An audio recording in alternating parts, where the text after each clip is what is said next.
'Cause I am yours and you are mine.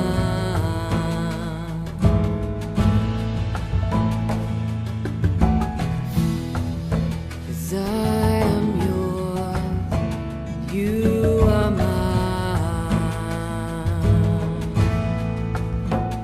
You are mine.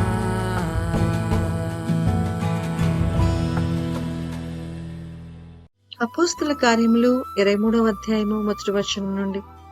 పౌలు మహాసభ వారిని తేరిచూచి, సహోదరులారా, నేను నేటి వరకు కేవలము మంచి సాక్షి గలవాడనై దేవుని ఎదుట నడుచుకొంచుంటునని చెప్పాను. అందుకు ప్రధాన యాజకుడైన అననీయ అతని నోటి మీద కొట్టుడని దగ్గర నిలిచిన వారికి ఆజ్ఞాపింపగా, పౌలు అతన్ని చూచి, సున్నము కొట్టిన గోడ, దేవుడు నిన్ను కొట్టును. నీవు ధర్మశాస్త్రం చొప్పున నన్ను విమర్శింప కూర్చుండి ధర్మశాస్త్రం నాకు విరోధముగా నన్ను కొట్టను ఆజ్ఞాపించుచున్నావా అనెను. దగ్గర నిలిచిన వారు, నీవు దేవుని ప్రధాన యాజకుని దూషించెదవా అని అడిగిరి. అందుకు పౌలు, సహోదరులారా, ఇతడు ప్రధాన యాజకుడని నాకు తెలియలేదు. నీ ప్రజల అధికారిని నిందింపవద్దు అని వ్రాయబడి ఉన్నదనెను. వారిలో ఒక భాగము సద్దూకయ్యులను మరి ఒక భాగము పరిశీలనై ఉన్నట్టు పౌలు గ్రహించి, సహోదరులారా, నేను పరిసయుడను, పరిసయుల సంతతి వాడను. మనకున్న నిరీక్షను గూర్చియు మృతుల పునరుద్ధానమును గూర్చియు నేను విమర్శింపబడుచున్నానని సభలో బిగ్గరగా చెప్పెను. అతడు అలాగు చెప్పినప్పుడు పరిసయులకును సద్దూకయులకును కలహము పుట్టినందున ఆ సమూహము రెండు పక్షములు ఆయను. సద్దూకయులు పునరుద్ధానము లేదనియు దేవదూత అయినను ఆత్మ అయినను లేదనియూ చెప్పుదురు, కాని పరిసయులు రెండునూ కలవని ఒప్పుకొందరు. అప్పుడు పెద్ద గొల్లు పుట్టెను. పరిశీల పక్షముగా ఉన్న శాస్త్రులలో కొందరు లేచి, ఈ మనుషుని యందు ఏ దోషమును మాకు కనపడలేదు. ఒక ఆత్మైనను దేవదూతైనను అతనితో మాటలాడి ఉండవచ్చునని చెప్పుచు తగులాడిరి. కలహం ఎక్కువైనప్పుడు వారు పౌలును చీల్చివేయుదురేమో అని సహస్రాధిపతి భయపడి, మీరు వెళ్లి వారి మధ్య నుండి అతనిని బలవంతముగా పట్టుకొని కోటలోనికి తీసుకుని రండని సైనికులకు ఆజ్ఞాపించెను. ఆ రాత్రి ప్రభు అతని యొద్ద నిలిచిచుండి, ధైర్యముగా ఉండుము.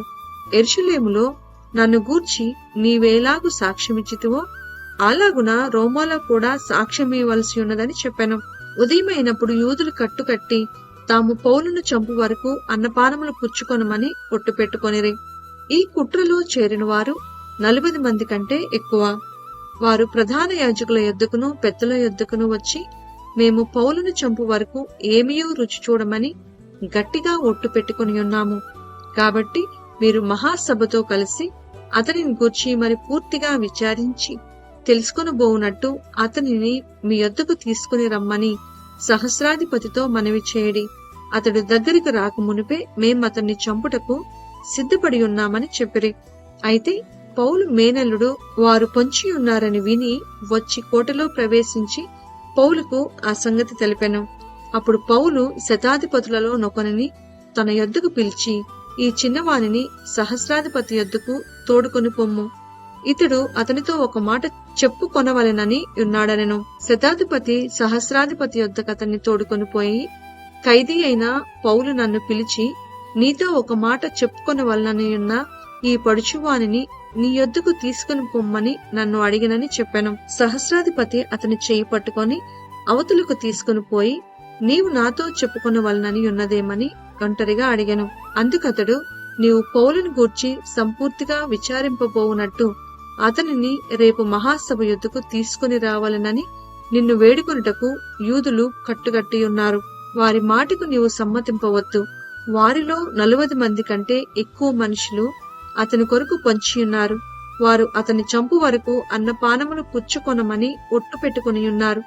ఇప్పుడు నీ యొద్ద మాట తీసుకుని వలనని కనిపెట్టుకుని సిద్ధముగా ఉన్నారని చెప్పాను. అందుకు సహస్రాధిపతి, నీవు ఈ సంగతి నాకు తెలిపితువని ఎవనితోనూ చెప్పవద్దని ఆజ్ఞాపించి ఆ పడుచువానిని పంపివేసెను. తరువాత అతడు శతాధిపతులలో 2 తన యొద్దకు పిలిచి, కైసరయ వరకు వెళ్ళుటకు 200 మంది సైనికులను, 70 మంది గుర్రపు రౌతులను, 200 మంది ఈటెల వారిని రాత్రి 9 గంటలకు సిద్ధపరిచి పౌలును ఎక్కించి అధిపతి అయిన ఫేలిక్సు నొద్దకు భద్రముగా తీసుకుని పోవుటకు గుర్రములను సిద్ధపరచుడని చెప్పాను. మరియు ఈ ప్రకారంగా ఒక పత్రిక వ్రాసెను. మహా ఘనత వహించిన అధిపతి అయిన ఫేలిక్స్ కు క్లౌదియా, లూసియా వందనములు. యూదులు ఈ మనుషుని పట్టుకొని చంపబోయినప్పుడు అతడు రోమియుడని నేను విని సైనికులతో వచ్చి అతన్ని తప్పించితిని. వారు అతని మీద మోపిన నేరమేమో తెలుసుకొనగోరి నేను వారి మహాసభ యొద్దకు అతన్ని తీసుకుని వచ్చితిని. వారు తమ ధర్మశాస్త్ర వాదములను గూర్చి అతని మీద నేరము మోపిరే కాని మరణముకైనను బంధకములకైనను తగిన నేరము అతని ఎందేమియూ కనపరచలేదు. అయితే వారు ఈ మనుషుని మీద కుట్ర చేయనై ఉన్నారని నాకు తెలియవచ్చినందున వెంటనే అతన్ని యొద్దకు పంపించితిని. నేరము మోపిన వారు కూడా అతని మీద చెప్పవలనని ఉన్న సంగతి నీ ఎదుట చెప్పుకొని ఆజ్ఞాపించితిని. కాబట్టి అతడు వారికి ఆజ్ఞాపించిన ప్రకారము సైనికులు పౌలును రాత్రివేళ అంతిపత్రికి తీసుకుని పోయిరి. మరునాడు వారతనితో కూడా రౌతులను పంపి తాము కోటకు తిరిగి వచ్చిరి. వారు కైసరికి వచ్చి అధిపతికి ఆ పత్రిక అప్పగించి పౌలును కూడా అతని ఎదుట నిలువబెట్టిరి. అధిపతి ఆ పత్రిక చదివినప్పుడు ఇతడు ఏ ప్రదేశపు వాడని అడిగి అతడు కిలికియా వాడని తెలుసుకొని నీ మీద నేరము మోపు వారు కూడా వచ్చినప్పుడు నీ సంగతి పూర్ణముగా విచారించునని చెప్పి హేరోదు అధికార మందిరములో అతనిని కావలి అందించవలనని ఆజ్ఞాపించెను. అపోస్తలుల కార్యములు 24వ అధ్యాయము 1వ వచనము నుండి. 5 దినములైన తరువాత ప్రధాన యాజకుడైన అననీయాయు కొందరు పెద్దలను తెర్తుల్లు అను ఒక న్యాయవాదియు కైసరునికి వచ్చి పౌలు మీద తెచ్చిన ఫిర్యాదు అధిపతికి తెలియచేసిరి. పౌలు రప్పింపబడినప్పుడు తెత్తుర్లు అతని మీద నేరము మోపునారంభించి ఇట్లా నేను మహాఘనత వహించిన ఫేలిక్సా, మేము తమ వలన ఎంతో నెమ్మది అనుభవించుచున్నామనియు ఈ దేశ జనమునకు సంభవించిన అనేకమైన కీడులు తమ పరామర్శ చేత దిద్దుబాటవుచున్నవనియు ఒప్పుకొని మేము సకల విధములను సకల స్థలములలోనూ పూర్ణ కృతజ్ఞతతో అంగీకరించుచున్నాము. నేను తమకు ఎక్కువ ఆయాసము కలుగు చేయకుండా మేము క్లుప్తముగా చెప్పుకుని దానిని తమరు ఎప్పటి వలె శాంతముగా వినవలనని వేడుకొంచున్నాను. ఈ మనుష్యుడు పీడ వంటి వాడును, భూలోకమందున్న సకలమైన యూదులను కలహమునకు రేపువాడును, నజరేయుల మతభేదమునకు నాయకుడునై ఉన్నట్టు మేము కనుగొంటిమి. మరియు ఇతడు దేవాలయమును అపవిత్రము చేయుటకు యత్నపడెను కనుక మేము అతన్ని పట్టుకొంటిమి. తమరు విమర్శించిన ఎడల మేము ఇతని మీద మోపుచున్న నేరములన్నయూ తమకే తెలియవచ్చునని చెప్పాను. యూదులందుకు సమ్మతించి ఈ మాటలు నిజమే అని చెప్పిరి.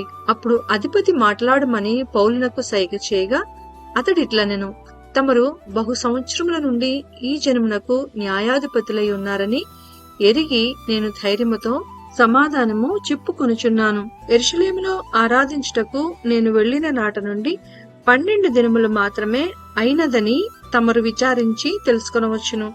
దేవాలయంలోనేమి, సమాజ మందిరములలోనేమి, పట్టణములోనేమి నేను ఎవరితోనూ తర్కించుటైనను జనులకు గుమికూర్చుటైనను వారు చూడలేదు.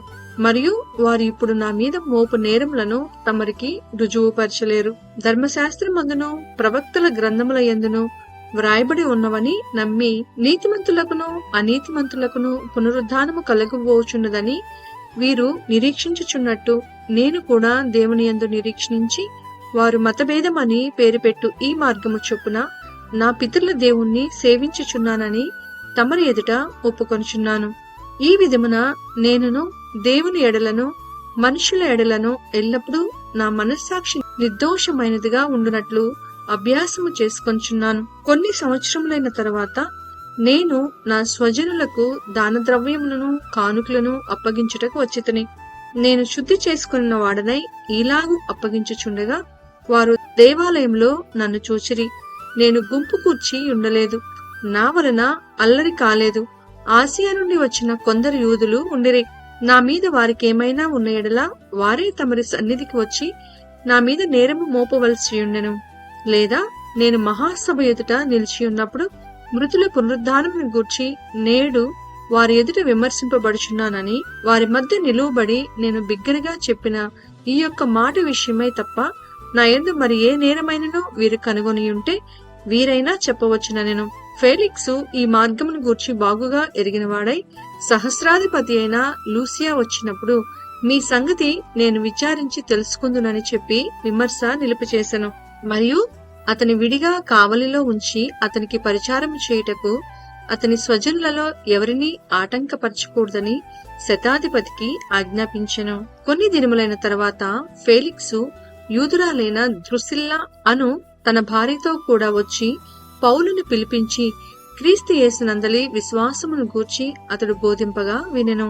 అప్పుడు అతడు నీతిని గూర్చి, ఆశా నిగ్రహమును గూర్చి, రాబోవు విమర్శను గూర్చి ప్రసంగించుచుండగా ఫేలిక్సు మిగుల భయపడి, ఇప్పటికి వెళ్ళుము, నాకు సమయమైన నిన్ను పిలువ నంపింతునని చెప్పెను. తరువాత పౌలు వలన తనకు ద్రవ్యము దొరుకునని ఆశించి మాటిమాటికి అతన్ని పిలిపించి అతనితో సంభాషణ చేయుచుండెను. 2 సంవత్సరములైన తర్వాత ఫేలిక్స్ కు ప్రతిగా పోర్కియు ఫేస్తు వచ్చెను. అప్పుడు ఫేలిక్సు యూదుల చేత మంచివాడనిపించుకొనవలనని కోరి పౌలును బంధకములలోనే విడిచిపెట్టిపోయెను.